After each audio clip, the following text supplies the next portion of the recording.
welcome to the show.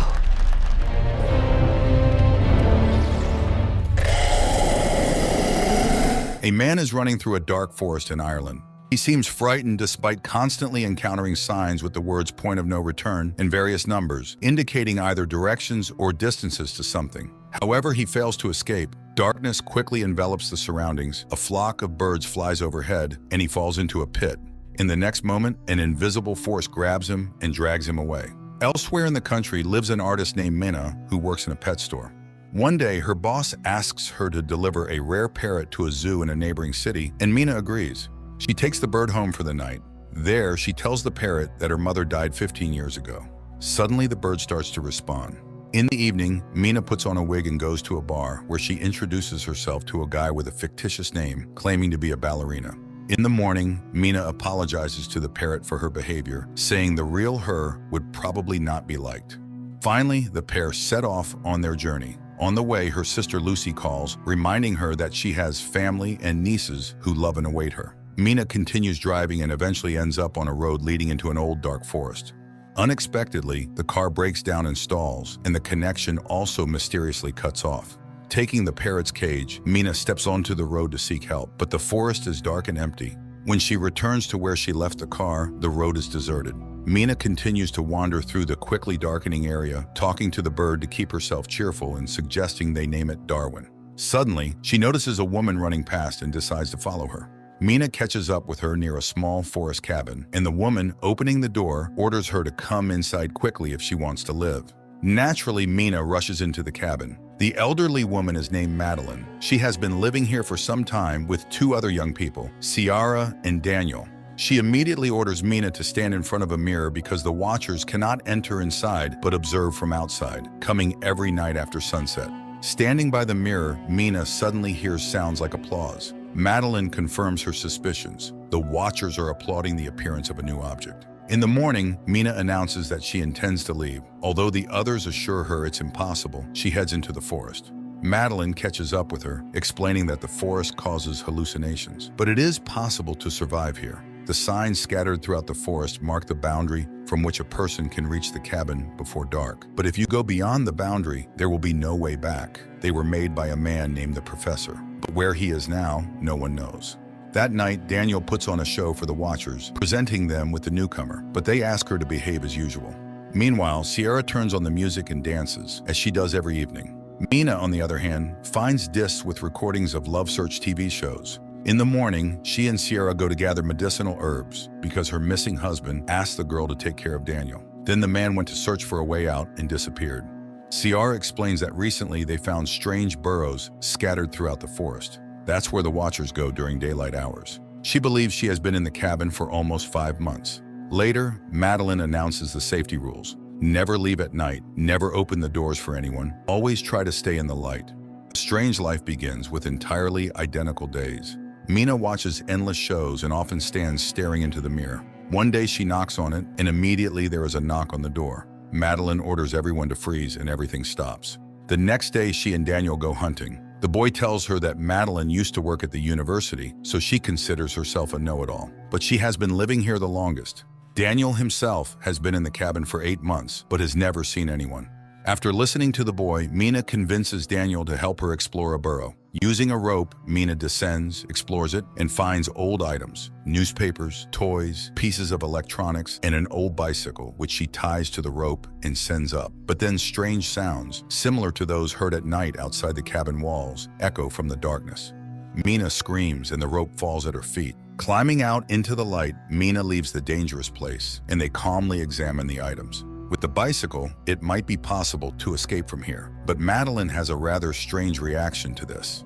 Meanwhile, Daniel manages to assemble a surveillance system from the found pieces of electronics and installs a camera by the door.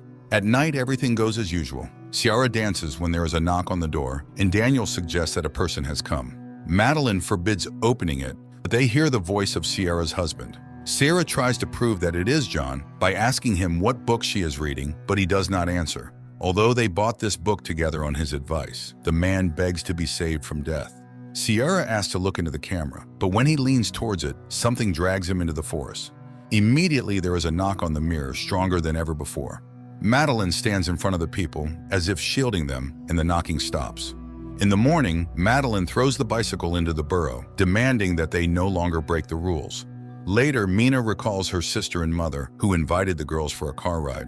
The weather was beautiful, and Mina opened the window. Her mother asked her to close it because the wind was bothering her, but Mina didn't listen, mimicking her mother, who got distracted from the road, and the tragedy happened, for which Mina still feels guilty.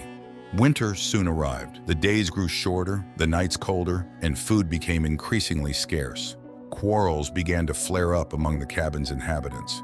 One day, Sierra left for the forest. Mina caught up with her, and she confessed that she felt John was real. She runs to the house from where Daniel's screams are heard, angry with Madeline and Mina, refusing to let them inside. The women hide under a tree and soon see lanky, spider-like monsters emerging from the forest, approaching the cabin window and making terrible, shrill noises. The watchers stare at Daniel and Sierra while Mina and Madeline wait for them to leave so they can return to the cabin. When they do, the women rush to the door and beg to be let in. Daniel refuses, and then Mina tells him about her guilt towards her mother. She asks him to understand that he will suffer all his life, realizing that he is responsible for the death of people. The doors open. The four of them immediately stand in front of the mirror, hoping to convince the watchers that they are in place. Madeline admits that she tried to protect them from certain things. She used to teach history and mythology, and unlike them, came here voluntarily. Only here did she realize how dangerous this place was. Once she hunted alone and saw herself at sunset. Not an exact copy, but very similar. The Watchers are an ancient species with many names: changelings, winged ones, fairies. They study people to impersonate them, and they will never let them leave. Knocks and the voices of the cabin's inhabitants are heard outside. Then Daniel finds a hatch in the floor, which they didn't even know existed. Descending, they discover a well-fortified and equipped living space filled with food and equipment. Mina turns on an old computer, and a video recording shows the face of the professor, whose real name was Rory Kilmartin. He was the first to study the Watchers and tried to learn about their origins. In 1979, the scientist found this place, which he called Wonderland. Every evening, the Watchers came to his window and studied him. For many years before this, the professor's colleagues laughed at him, not believing his tales. Then he built this bunker, using the labor of men from nearby remote villages. He chose the lonely or those with bad habits so that their disappearance would not attract much attention, as every evening he convinced them to have dinner outdoors. Hiding inside, he watched the Watchers deal with them. Thus, this bunker was built on blood. One day, a Watcher appeared before him in the form of a girl with red hair. She was very different from the others, as if she were unique and looked curious and harmless. That's when he realized that if he unlocked the secrets of the fairies, he might even conquer death. He did the impossible, lured this girl into a cage and began experiments on communication, trying to befriend her. She changed form, sometimes turning into a frightening creature with long arms, but seemed to listen to him.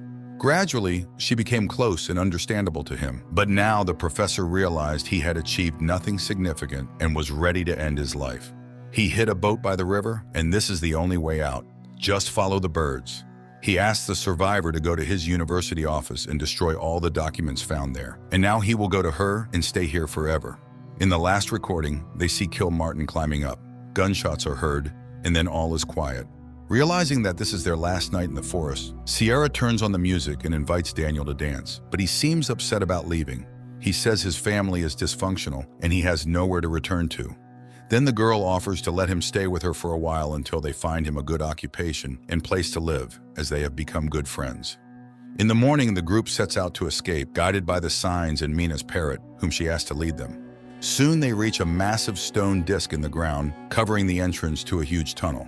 Madeline explains that this is where the last representatives of the ancient fairy race were locked up, who were once very friendly with humans.